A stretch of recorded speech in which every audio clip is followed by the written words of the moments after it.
જય શ્રી કૃષ્ણ. આજે આપણે ભગવદ્ ગીતાના 13મા અધ્યાયની વાત કરીશું. 13મા અધ્યાયનો સારાંશ. અર્જુન પ્રકૃતિને પુરુષ, ક્ષેત્રને ક્ષેત્રજ્ઞ, જ્ઞાન કે જ્ઞેય વિશે જાણવા ઈચ્છા વ્યક્ત કરતા શ્રી કૃષ્ણ કહે છે કે આ શરીર ક્ષેત્રને નામે ઓળખાય છે અને શરીરને જે ઓળખે છે તે ક્ષેત્રજ્ઞ નામે ઓળખાય છે. સર્વ ક્ષેત્રમાં ક્ષેત્રજ્ઞ પણ તું મને જાણ. આ જ્ઞાન તે જ સાચું જ્ઞાન છે. જે ક્ષેત્ર અહંકાર, બુદ્ધિ, સુખ, દુઃખ, ચૈતન્ય, ધીરજ વગેરે વિકારોવાળું છે તે અનાદિ પરબ્રહ્મ અને સત કે અસત કહી શકતું નથી. જે સર્વ ઇન્દ્રિયો તથા વિષયો રૂપે ભાસે છે છતાં પણ સર્વ ઇન્દ્રિયોથી રહિત, આસક્તિ રહિત, સર્વને ધારણ પોષણ કરનાર, ગુણો રહિત છે છતાં ભોગતા છે. પ્રકૃતિને પુરુષ, આ બંનેને તું અનાદિકાળથી જાણ. જે મનુષ્ય બધા પ્રકારના કાર્યો પ્રકૃતિ વડે કરતા જુએ છે ને આત્માને અકર્તા તરીકે જુએ છે તે સાચું જુએ છે. જેમ સૂર્ય સર્વલોકોને પ્રકાશમય કરે છે તેમ આત્મા સમગ્ર શરીરને પ્રકાશમય કરે છે. જેઓ ક્ષેત્રને ક્ષેત્રજ્ઞના ભેદને જાણે છે તે પરબ્રહ્મ પામે છે. અધ્યાય 13. ક્ષેત્ર ક્ષેત્રજ્ઞ યોગ. અર્જુન શ્રી કૃષ્ણને પૂછે છે, હે કેશવ, પ્રકૃતિને પુરુષ, ક્ષેત્ર અને ક્ષેત્રજ્ઞ, જ્ઞાન અને જ્ઞેય વિશે મને જાણવાની ઘણી જ ઈચ્છા છે. શ્રી કૃષ્ણએ કહ્યું, આ શરીરને ક્ષેત્ર કહેવામાં આવે છે અને તેને જે જાણે છે તેને ક્ષેત્રજ્ઞ કહેવામાં આવે છે. બધા ક્ષેત્રોમાં ક્ષેત્રજ્ઞને પણ તું મને જાણ. ક્ષેત્રજ્ઞમાં વાસ્તવિક સ્વરૂપને જાણે છે તે જ્ઞાની છે. ક્ષેત્ર ક્ષેત્રજ્ઞનું તત્વ ઋષિ દ્વારા વેદ બ્રહ્મસૂત્રોના પદો દ્વારા પણ દર્શાવેલું છે. પંચમહાભૂત અહંકાર, બુદ્ધિ, ત્રિગુણમય માયા, 10 ઇન્દ્રિયો, મન તથા 5 ઇન્દ્રિયો, વિષયો, ઈચ્છા, દ્વેષ, સુખ દુઃખ, સ્થૂળ દેહનો પિંડ, ચેતના અને ધૃતિ, આ વિકારોવાળું શરીર ક્ષેત્ર કહેવાયું છે. અમાનીપણું ને અદંભીપણું, અહિંસા, સરળતા, ક્ષમા, આચાર્યની સેવા, પવિત્રતા, સ્થિરતા, માનસિક સંયમ, ઇન્દ્રિયોના વિષયો પર વૈરાગ્ય, અહંકાર રહિતપણું, જન્મ, મરણ, ઘડપણ, રોગોમાં દુઃખ, દોષો જોવા, અનાસક્તિ, પુત્ર, સ્ત્રી, ઘર આદિ પર મમતાનો અભાવ, નિત્ય ચિત્તની સમાનતા, મારા પ્રત્યે અનન્ય ભક્તિને જ્ઞાન કહેવામાં આવ્યું છે. જ્યારે આનાથી ઉલટું છે તેને અજ્ઞાન કહેવાય છે. જેણે જાણીને માણસ મોક્ષ પામે તે જ્ઞેય શું છે તે કહીશ. તે અનાદિ પરબ્રહ્મ છે. તે ન કહેવાય સત કે ન કહેવાય અસત. તેને હાથ, પગ, આંખ, માથું, મોઢું, કાન છે. આ લોકમાં તે બધું વ્યાપીને રહેલ છે. તેને વિશે બધી ઇન્દ્રિયોના ગુણોનો આભાસ થાય છે. તે ગુણરહિત છે છતાં ગુણોનું ભોગતા છે. ભૂતોની બહાર અંદર ગતિમાન સ્થિર દૂર નજીક છે. તે અવિભક્ત છતાં વિભક્ત જેવું છે. તે પ્રાણીઓનું પાલક, નાશક ને ફરી ઉત્પન્ન કરતા છે.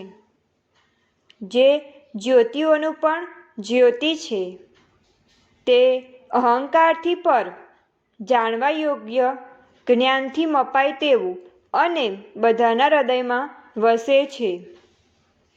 આમ ક્ષેત્ર, જ્ઞાન અને જ્ઞેય વિશે મેં ટૂંકમાં કહ્યું. મારો ભક્ત તે જાણીને મારા સ્વરૂપ સુધી પહોંચવાને યોગ્ય બને છે. પ્રકૃતિને પુરુષ અનાદિ છે અને એમ પણ જાણ કે તમામ વિકારોને ગુણો પ્રકૃતિમાંથી ઉત્પન્ન થાય છે. પ્રકૃતિ એ કાર્ય ને કારણના કર્તાપણામાં હેતુ બને છે. જીવાત્મા સુખને દુઃખના ભોગતાપણામાં હેતુ બની જાય છે. ગુણોનો સંગ જ જીવાત્માને સારી ખરાબ યોનિમાં જન્મ લેવા કારણભૂત બને છે. આ જીવાત્મા શરીરમાં રહેવા છતાં તે તેનાથી અલગ છે. તે પાસે રહેલો હોવા છતાં કેવળ દ્રષ્ટા છે. કામ કરવા દેનાર છે, પાલન કરનાર છે, ભોગવનાર છે. તે પરમેશ્વર પરમાત્મા કહેવાય છે. એ રીતે પુરુષ ને પ્રકૃતિને તેના ગુણો સાથે જે જાણે છે તે ગમે તે સ્થિતિમાં હોવા છતાં મુક્ત થઈ જાય છે.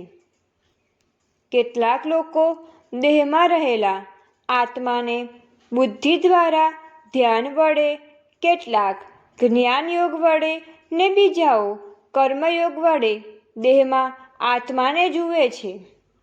આ રીતે નહીં જાણનાર બીજાઓ તો સાક્ષાત્કાર પામેલા છે. તેમની પાસેથી સાંભળીને જે ઉપાસના કરે છે તેઓ નાશવંત સંસારને તરી જાય છે.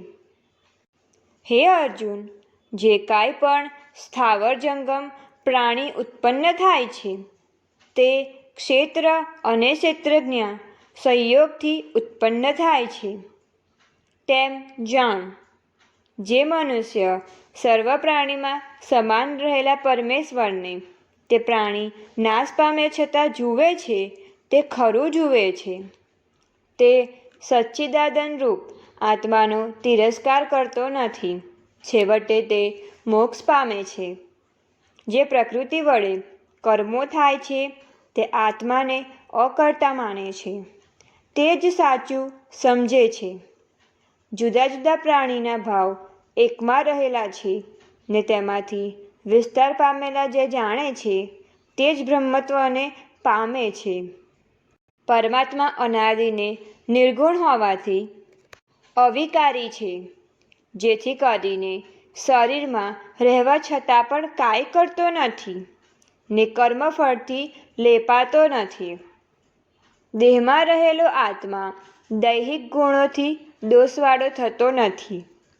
હે અર્જુન, જેમ એક સૂર્ય જગતને પ્રકાશિત કરે છે તેમ આત્મા સમગ્ર શરીરને પ્રકાશિત કરે છે.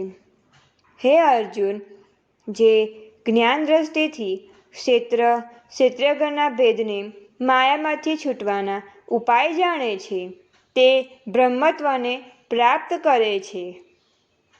અતિ શ્રીમદ્ ભગવદ્ ગીતામાં શ્રી કૃષ્ણ અર્જુન વચ્ચે થયેલ સંવાદમાં ક્ષેત્ર ક્ષેત્રજ્ઞ યોગ નામનો 13મો અધ્યાય સંપૂર્ણ. 13મા અધ્યાયનું મહાત્મ્ય ફળ. ભગવાન શંકરે પાર્વતીજીને અને ભગવાન વિષ્ણુએ લક્ષ્મીને તેમના કહેવાથી 13મા અધ્યાયનું મહાત્મ્ય ફળ શું છે તે જણાવવા આ કથા કહી. દક્ષિણમાં તુંગભદ્રા નદી કિનારે હરિહરપુર નામનું એક નગર હતું. આ નગરમાં હરદીક્ષિત નામે એક પવિત્ર બ્રાહ્મણ રહેતો હતો. આ બ્રાહ્મણ જેટલો પવિત્ર અને ધર્મી હતો તેટલી જ વિરુદ્ધ તેની સ્ત્રી દુષ્ટ હતી. બ્રાહ્મણ જ્યારે જ્યારે બહાર જાય ત્યારે તે સ્ત્રી બહાર નીકળી પડતી અને બીજા પુરુષોને ફસાવી રંગારંગ માંડતી હતી. આ અધમ સ્ત્રી કુકર્મોથી તેને ભયંકર રોગ લાગુ પડ્યો. ઘણા ઉપાય કરવા છતાં તે રોગમુક્ત થઈ ન શકી ને રીબાઈને મરણ પામી. તેણે ઘણી યાતનાઓ ભોગવી છેવટે તેનો જન્મ એક ચાંડાલને ત્યાં થયો. એક દિવસ એક બ્રાહ્મણને ત્યાં મોટો ઉત્સવ થઈ રહ્યો હતો. ત્યાં ખાવાનું લેવા આ ચાંડાલણી ગઈ. તે બહાર દ્વાર પર બેઠી. ત્યાં અચાનક ચાંડાલણી ગભરામણ થઈને થોડીવારમાં તે મૃત્યુ પામી. આથી આ ઉત્સવમાં ભાગ લેવા આવેલા લોકો ત્યાં એકઠા થઈ ગયા. બ્રાહ્મણ પણ બધા કામ પડતા મૂકી ત્યાં આવી પહોંચ્યો. આ બધા એ ત્યાં જોયું કે આકાશમાંથી વિમાન આવ્યું અને આ તેમાં બેઠેલી દેવાંગનાઓ ચાંડાલણીને ઉત્તમ વસ્ત્રો પહેરાવી લઈ જઈ રહી છે. આ જોઈ લોકો વિસ્મય પામ્યા. બ્રાહ્મણે દેવાંગનાને આનું કારણ પૂછતા દેવાંગના બોલી, હે બ્રાહ્મણ, તારે ઘેર ઉત્સવ થઈ રહ્યો છે. તેમાં બ્રાહ્મણોએ ગીતાજીના 13મા અધ્યાયનો પાઠ કર્યો. આ પાઠ સાંભળવાથી ચાંડાલણીનો ઉદ્ધાર થવા પામ્યો છે. આ સાંભળી બધા ગીતાજીના 13મા અધ્યાયની મહત્તા સમજી શક્યા. જેઓ દરરોજ આ 13મા અધ્યાયનો પાઠ કરે છે તેમને મૃત્યુ પછી સદ્ગતિ થાય છે અને વૈકુંઠ લોકે વાસ થાય છે. તો આજનો આ અધ્યાય સંપૂર્ણ. તો તમે અમારી ચેનલને લાઇક, શેર એન્ડ સબસ્ક્રાઈબ કરો.